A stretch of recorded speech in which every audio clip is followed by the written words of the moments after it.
Hello everyone. आज हम इस वीडियो में हम कवर करने वाले हैं प्रेफरेंस शेयर्स के merits. Okay, so in the previous video we have completed the features of preference shares. So now we are going to start merits. What will be the its advantages, इसके क्या फ़ायदे हैं। So let's start from the very beginning, from the first point, reasonable safety of returns. आपने features में पढ़ा था, because हमने previous video में फीचर्स कवर करे थे, तो वहाँ पर हमने पढ़ा था प्रेफरेंस वालों को जो डिविडेंड है वो हमेशा फिक्स्ड मिलता है। This was the first feature of preference shares, they will get a fixed rate of dividend. So यहाँ पर ये एडवांटेज कैसे बना, क्योंकि फिक्स्ड रेट ऑफ डिविडेंड मिल रहा है, so we are safe. Means as a preference shareholders, if I have purchased some shares in any company, I have invested some amount in any company, so I will remain safe. Why? Because I received a fixed rate of dividend. तो यहाँ पर यही point है कि preference shares are useful for those investors who want steady income in the form of fixed rate of return and safety of investment. कहते हैं जो shareholders, जो पर्सन, जो इन्वेस्टर्स अपना अमाउंट सेफ रखना चाहते हैं, वो किस में इन्वेस्ट करते हैं, वो प्रेफरेंस में इन्वेस्ट करते हैं। तो प्रेफरेंस का सबसे बेनिफिट ये हो गया कि उनकी जो अमाउंट होता है वो हमेशा सेफ रहता है। वाई? बिकॉज एक तो डिविडेंड फिक्स्ड मिलता है, दैट इज सेफ, एंड जो रीपेमेंट अमाउंट था, मैंने आपको प्रीवियस वीडियो में भी बताया था, preference share holders have the preferential rights in respect of dividend and in respect of repayment of capital during winding up. तो ये चीज़ भी सेफ्टी हो गई कि वाइंडिंग अप के केस में भी इनको सबसे पहले रिटर्न जो है अमाउंट इनको मिलेगा। सो दोनों पॉइंट ऑफ व्यू से देखा जाए तो वो हमेशा सेफ साइड पे होते हैं। So this is the first merit की सेफ्टी है इनकी। Second is no interference in management. यहाँ पर कंपनी के पॉइंट ऑफ व्यू से मेरिट हो गया कि कंपनी की मैनेजमेंट में ना, कंपनी के डिसीजंस में कोई इफेक्ट नहीं करता।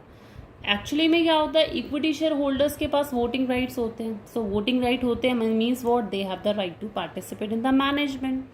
सो इक्विटी शेयर होल्डर्स जितने भी हैं उनके पास वोटिंग राइट्स होते हैं। वो कंपनी की जो मीटिंग चल रही होती है उनमें पार्टिसिपेट करते हैं।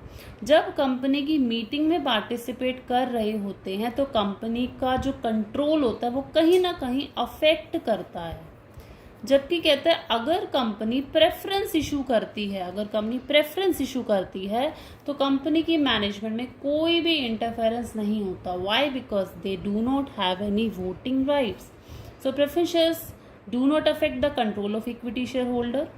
इक्विटी का कोई कंट्रोल अफेक्ट ही नहीं होता over management, as preference shareholders do not carry any voting rights. इनके पास कोई वोटिंग राइट नहीं होते, तो कंपनी का जो मैनेजमेंट है, कंपनी का जो कंट्रोल है, वो कंपनी के हाथ में ही रहता है, इन लोगों के हाथ में नहीं जाता।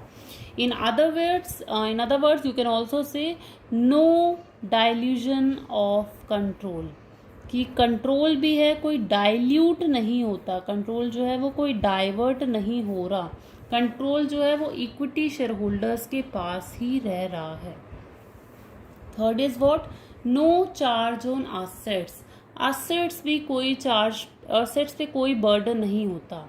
Like in the previous video when we were completing its features, so there was a point no security. Okay, so उस पॉइंट में ये था कि प्रेफरेंस शेयर्स इशू करते टाइम हमें कोई सिक्योरिटी नहीं रखनी पड़ती, हमारी असेट्स फिक्स्ड होती हैं, सेफ रहती हैं। तो यहाँ पर यही हो गया कि जब हमारी असेट्स सेफ हैं तो हमारी असेट्स पे कोई भी चार्ज नहीं कर सकता। मीन्स व्हाट, कोई हमें ये नहीं कह सकता कि हम आपकी जो ये वाली मशीनरी है ना वो हम ले लेंगे। वाई? बिकॉज आपने हमारे से इसके बदले लोन लिया हुआ है, क्योंकि हम सिक्योरिटी कोई रखते ही नहीं है। So company assets will always remain free. Preference capital does not create any sort of charge against the assets of the company, so assets may be used as security for raising loan in the future. Company assets will remain safe, so company assets can be used as a security if company wants to raise any kind of loan in a coming future. मान लीजिए company को future में कोई loan लेना पड़ जाए, 10 लाख रुपए का सपोज कंपनी को लोन लेना है और कंपनी ने प्रेफरेंस शेयर्स इशू ऑलरेडी कर रखी हैं, तो कंपनी कोई ऐसा नहीं है कि शेयर्स इशू कर रहे हैं तो फिक्स एसेट्स पे भी हमारा बर्डन उन्हीं का चला गया, नो। कंपनी की फिक्स एसेट्स हमेशा सेफ रहेंगी, क्योंकि कंपनी आगे अगर लोन लेना चाहे so company can use their fixed assets for raising loan in a future. This is the third advantage. Okay, last advantage पे मूव करते हैं हम। लास्ट एडवांटेज पे आ जाएं। लास्ट में दो और हैं। फिफ्थ पॉइंट है trading on equity and fourth point है trading on equity and the fifth is variety. ठीक है, अब इसमें क्या पॉइंट कहता है? Fifth is what? Trading on equity. इसमें चलो पहले रीड करते हैं क्या लिखा हुआ है। I have written here, rate of dividend of preference shares is fixed as you all no.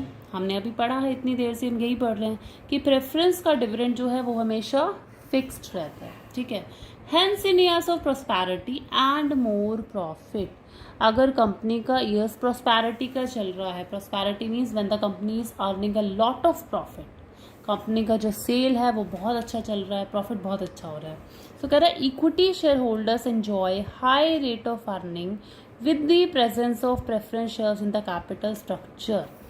Capital structure का मतलब क्या होता है? कैपिटल स्ट्रक्चर मीन्स कंपनी का कैपिटल में क्या क्या चीज़ है। कंपनी के कैपिटल में इक्विटी शेयर्स भी आ सकते हैं, प्रेफरेंस भी आ सकते हैं।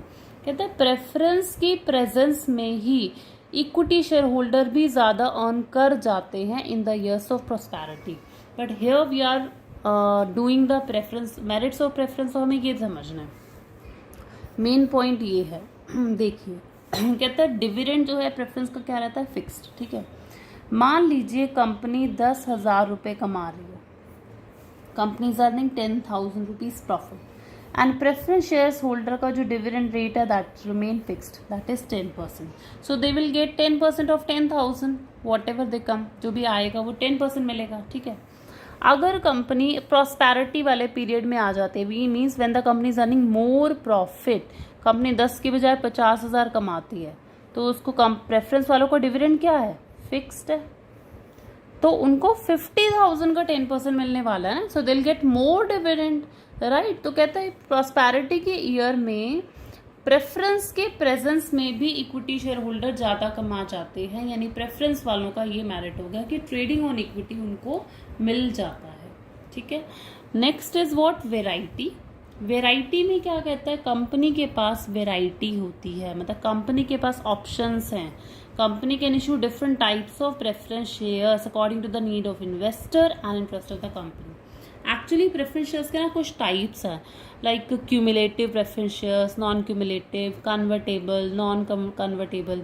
तो हमारे पास चॉइस होती है कि हम कौन से प्रेफरेंस शेयर्स खरीदना चाहते हैं। And as at same time companies also having the variety, company के पास भी वैरायटी है कि मैं कन्वर्टेबल इशू कर रहा हूँ, मैं नॉन क्यूमुलेटिव इशू कर रहा हूँ, मैं नॉन कन्वर्टेबल इशू कर रहा हूँ, तो कंपनी के पास भी वेराइटीज़ हैं। तो वेराइटी प्रेफरेंस में आ जाती है, जबकि वेराइटी इक्विटी शेयर्स में नहीं आती। सो these are the merits of the preference shares. So here we have completed its advantages also. In an upcoming video we will be starting next source, that is retained earning.